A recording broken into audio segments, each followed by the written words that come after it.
Hello again. So the last topic for today is very important in machine learning. It's about evaluating the performance of your machine learning algorithm. We did start a little bit on this last time. We talked about evaluating recommender algorithms, and here we're going to go into more detail on the different evaluation techniques. So the cool thing about machine learning is that you don't really program your computer anymore. You just throw a lot of data at your problem, and then magically it learns by itself how to solve the problem, like classifying images into cat versus dog. But how do you know that what it learned is actually correct, and how well it performs when you show it something new that it hasn't seen before?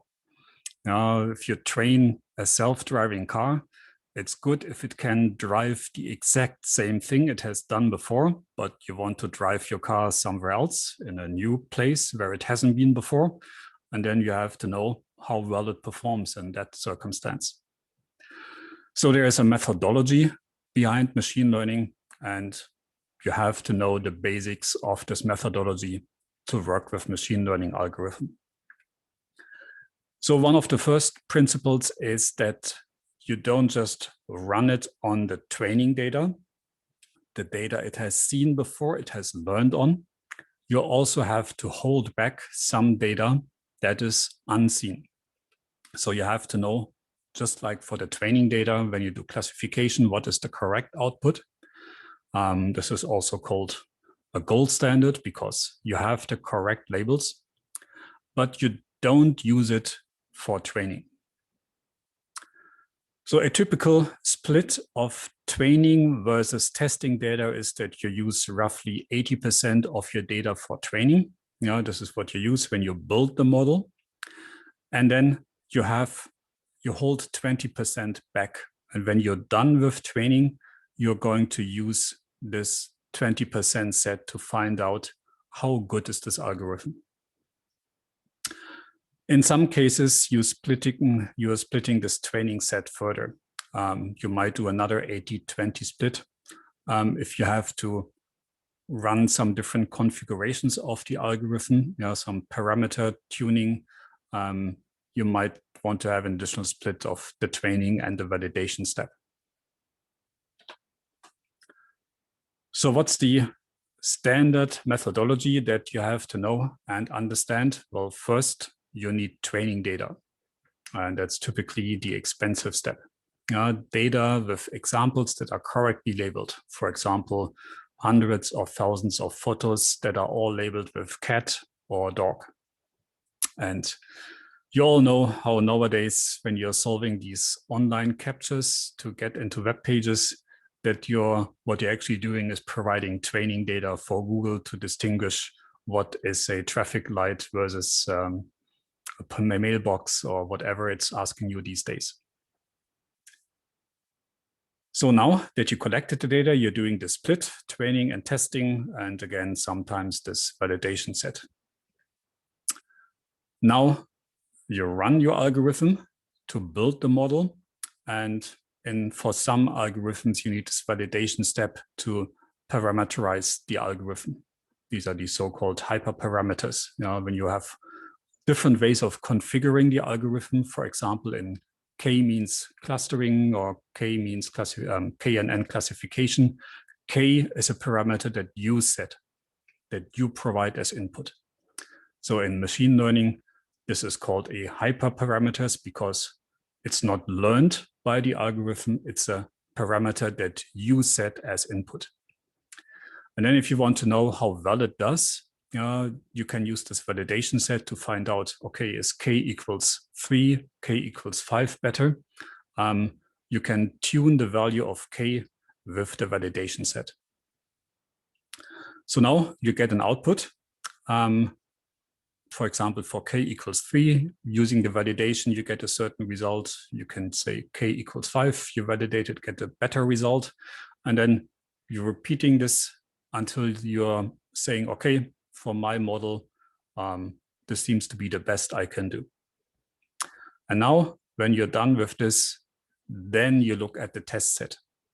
and then you get the final performance of your algorithm.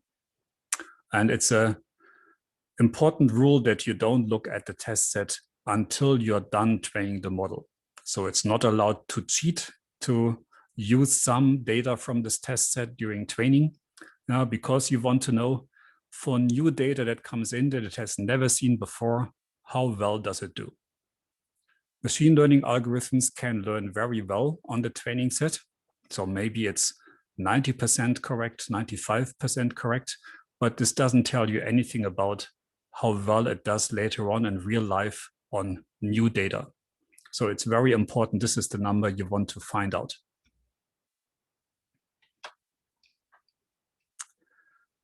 So yeah, I just explained the difference between parameter and hyperparameter.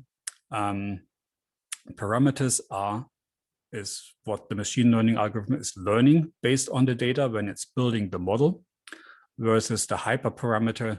This is something that you configure, that you provide as input. For example, the configuration of a neural network, or in case of the KNN, the value of K. So now you have to evaluate the performance, and there are different evaluation metrics. And again, you have to understand what they tell you and which one is important for a given problem. Last time we've seen this on recommender system evaluation. We talked about precision at K and map and why these are important for ranked recommendations. So you have to know these different metrics and understand which metric gives you the correct insight for a specific problem. One of the simplest ones is accuracy. This is simply the percentage of the instances that you correctly classify. If you have 100 samples and 90 of the 100 are correctly classified in cat versus dog or spam versus ham, then you have 90 over 100, 90% accuracy.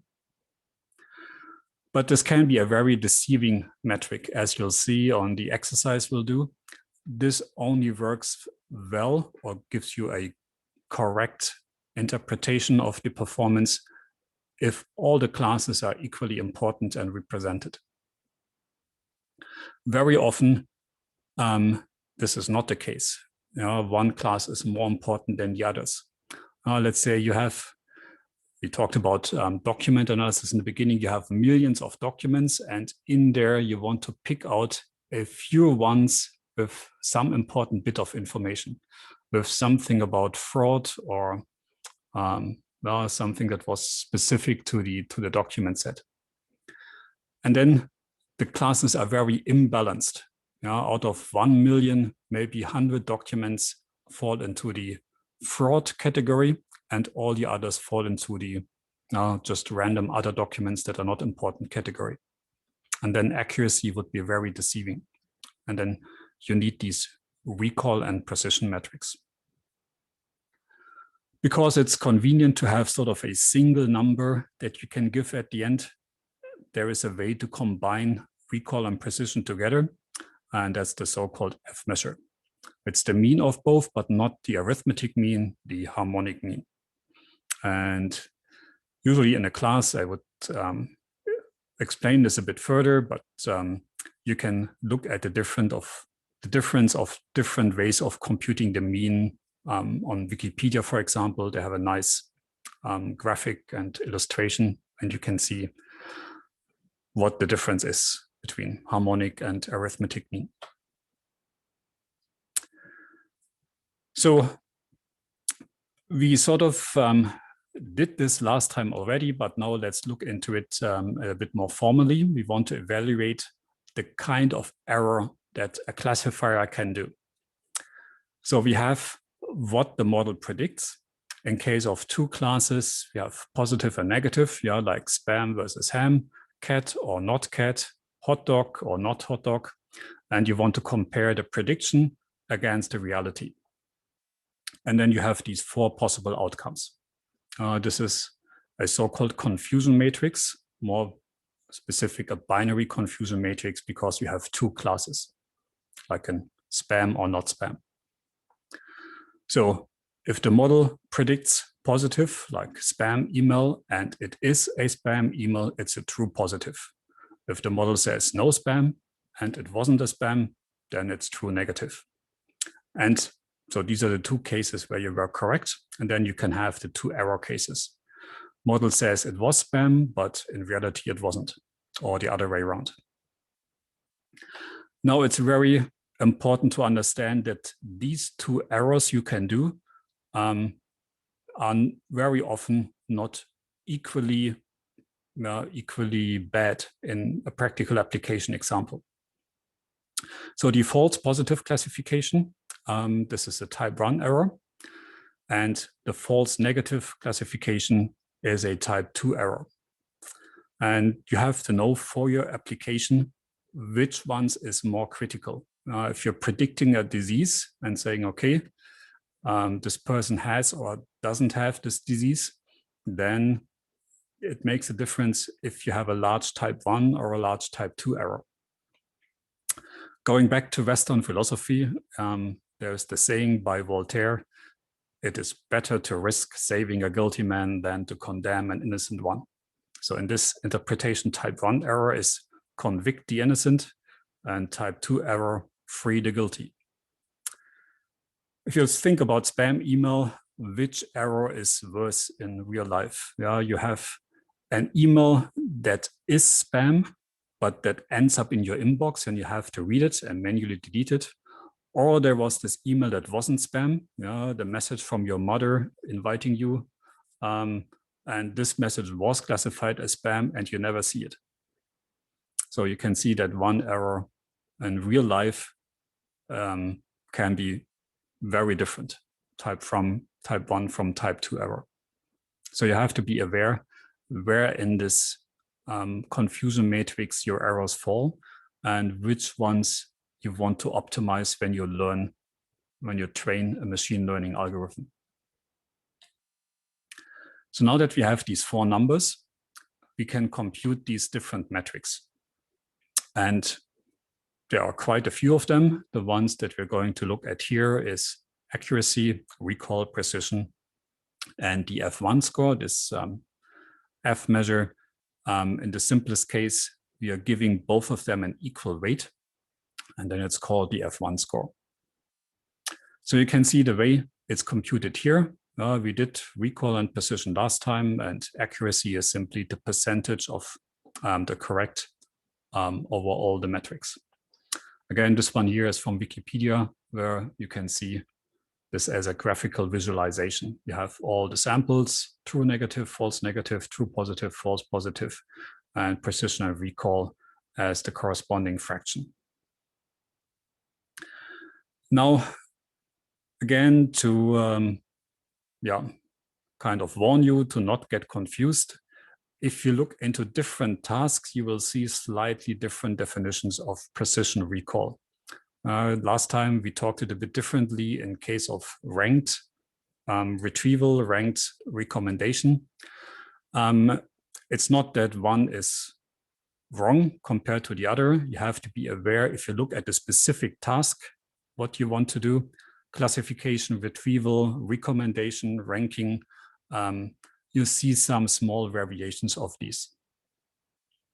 So if you're just starting out and see slightly different definitions of these, don't get confused.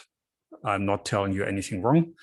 It's about different definitions being used in different contexts. So we're going to have an exercise on this in a second. One evaluation artifact that you usually produce is this confusion matrix. So we just had the example of a binary confusion matrix. In case of more than 2 classes, this can be obviously a bigger confusion matrix. And then what you want to do is have a table that shows you what your algorithm predicted versus what it was in real life. Now, if you have all of these classes here, let's say you have 10 classes because your system wants to recognize the numbers from 0 to 9, like handwritten digits, and you want to see where it goes wrong in classifying, which number it confuses the most for another number. Ideally, in a confusion matrix, this one here would be 100% in the diagonal, because for every class, it found all of the samples correct. But very often, it will make a mistake.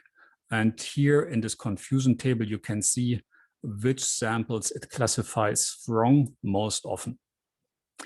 And based on this, you can, for example, change either the algorithm, change hyperparameters, or you can create more training data that for these samples where it goes wrong, you can show it more data examples. So it's very important because the confusion table shows you exactly where it goes wrong. Now, if you just know the number, it goes wrong in 10% of the cases. You don't know where to look, where to improve it. And the confusion matrix gives you an insight in where exactly it goes wrong. For example, two classes might be so similar that the algorithm has a hard time distinguishing it. And then you can do something about it. You can find more training data or change the machine learning algorithm. Another analysis you typically do is plot a learning curve over time. So you want to see essentially if you have enough training examples, if your performance is good enough based on the amount of data that you have. So here are two algorithms. One is naive Bayes, one is SVM, support vector machine. Don't worry how they work, just two different machine learning algorithms. And here we have the two curves. So we start out, we train on 200 samples, and then we do the evaluation. We give here, for example, the F1 score. And then we continue, we do a training on 400 samples, and then again, we're going to look at the performance. So if you do this for a couple of steps, you're going to get a learning curve like this.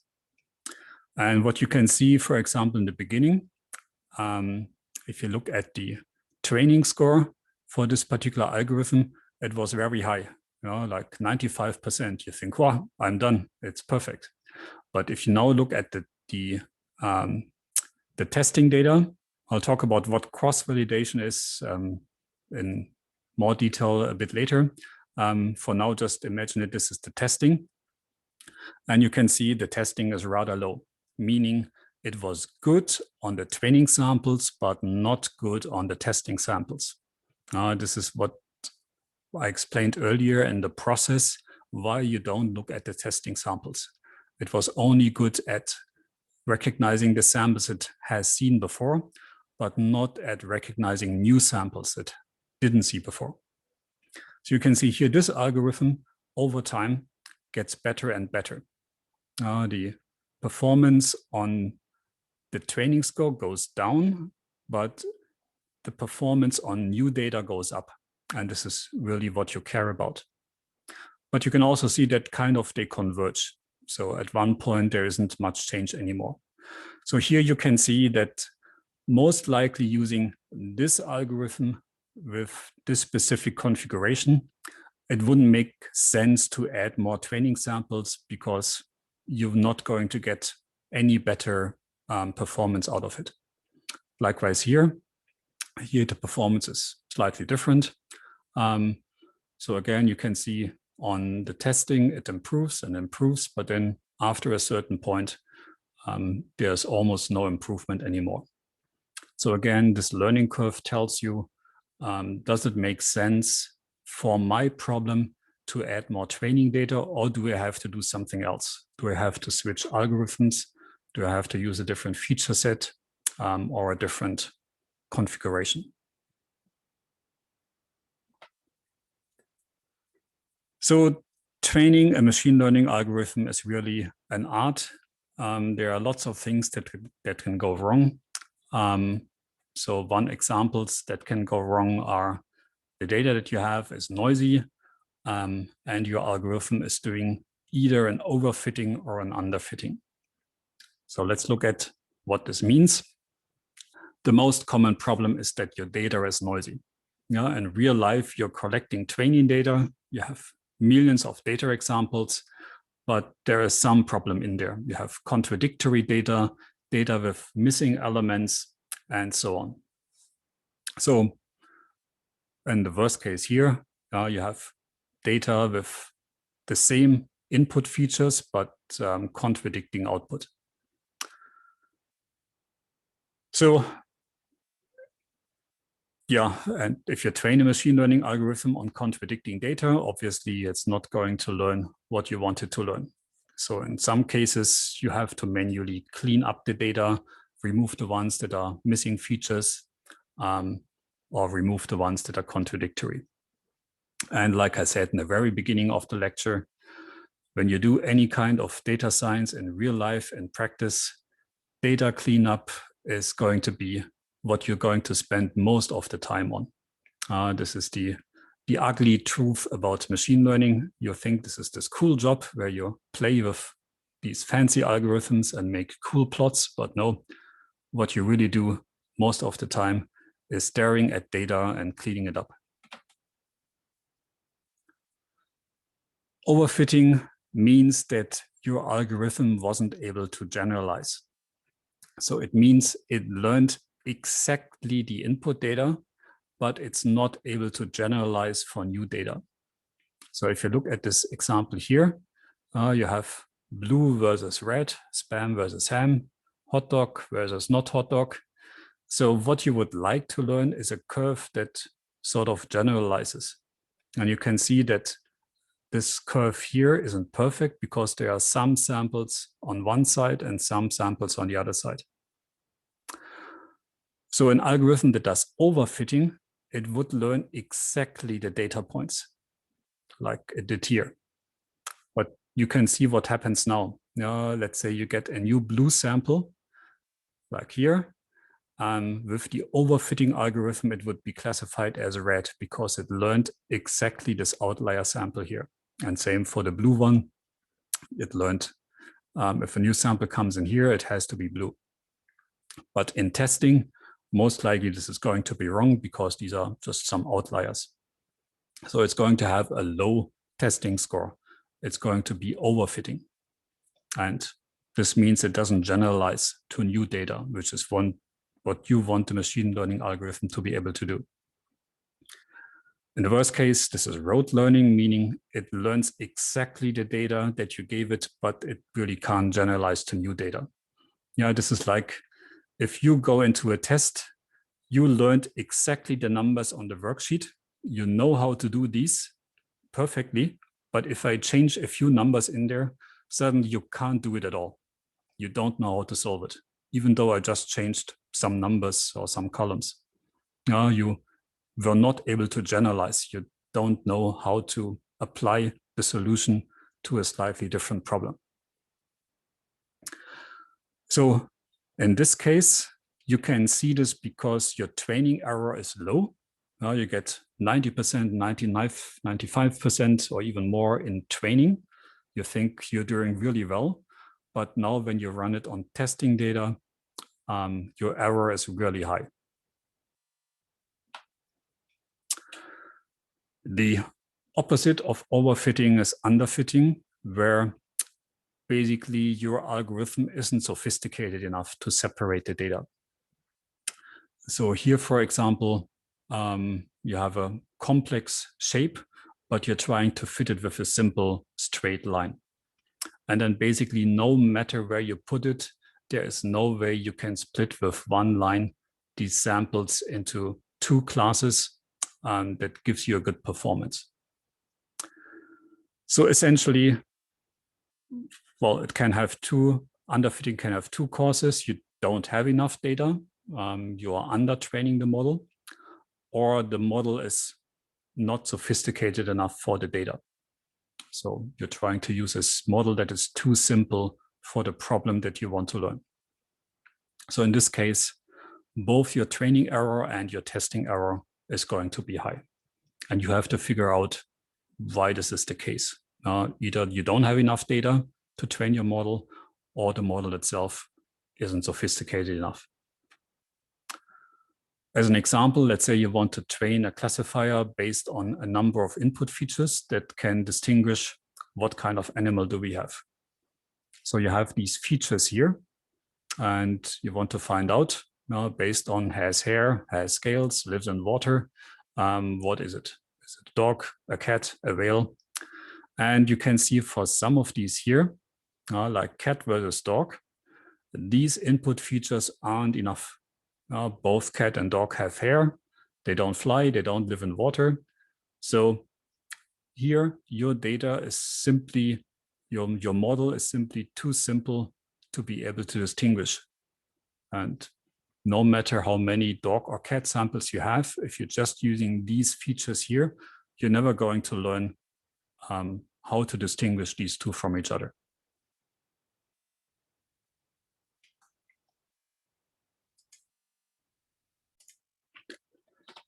So a typical problem you'll have is that you will never have enough training data. Yeah. The machine learning algorithms, especially the ones that become more sophisticated, neural networks, deep learning, they need a lot of training data to work well. And remember, beginning, I told you that you should set aside around 20% of the data for testing purposes. So because it's always going to be a lot of work to get the training data, to clean up the training data, this is really the most expensive part of machine learning. So there is a bit of a trick in doing a training testing split, but at the same time, sort of using all of your data for testing purposes. And that's the idea of a cross-validation. So what you do is you're going to do this split of training and testing. For example, let's say we set K to 10. So we want to do a 10-fold cross-validation. So what we do is we're going to split our data into 10 equal parts. And now we are going to train on, let's say, 9 out of 10. This is our training data. We are training the algorithm, and then we are testing it on the remaining 10%. And then we get a certain performance measure, and then we can repeat it. We're going to repeat it 10 times. We're going to change this test set to the 10 different positions, the 10 different segmentations of the data. So each time we're going to get different numbers, precision, recall, F-measure, accuracy, and then to get an overall performance, we can just average these results. So this is very helpful for a number of reasons. First, we can sort of reuse the training data for testing. Without having some results that don't make any sense. If you train on the testing data, normally this is not going to give you any insight into the performance. But if you do it like this, this simulates reusing the testing data for training. The other advantage is that you might have some kind of internal structure in the data. If you look at the whole data, it might be sorted in some way because maybe there's a time component. You collected all the data and here's the old one and here's the new one. Or it has some kind of other internal structure. So now if you're only going to say the first part is the training, the last part, the testing, there might actually be different data in these two parts. You might have older data in one part, or maybe the data was pre-sorted that you got somehow. It has the first half male, the second half female participants. And then having a fixed split gives you a kind of a imbalanced partial view of the performance. So if you train a test like this, you kind of avoid this additional problem. There are a few more tricks on cross-validation, but this is the core idea. And you'll see that a lot of the tools have this as a built-in way of training and splitting the data into training and testing parts. So much for the introduction. I just realized I forgot to give you the exercise, which should be here. When we talked about the evaluation metric, the last task on the worksheet, do the calculation for, last time we did recall and precision. This time you do it for accuracy and F1 score. So what we did today was fairly basic introduction to machine learning. So if you already have a machine learning book, most likely you'll find everything in there that you need to know. So one book, for example, that's more practical oriented, doesn't have so much theory, is this Introduction to Machine Learning with Python. Again, you can read this online through the library, and you can look at these 3 chapters here. So don't panic, because each chapter has a lot more algorithms than just KNN, k-means. So just look into the introduction and then the specific algorithm that we talked about, like for clustering KNN, for classification KNN, for clustering k-means. Another nice book is this one here. Again, you can read it online, a bit more specific for machining, for natural language processing, something we'll do later in the course, and explaining very well the methodology and how you apply this, especially training, testing, evaluation phase on your data. So this is a good additional reference to read. That's it for this time. Please post the worksheet results on the forum. We'll have exercises on this in the lab, and I'll see you again next time.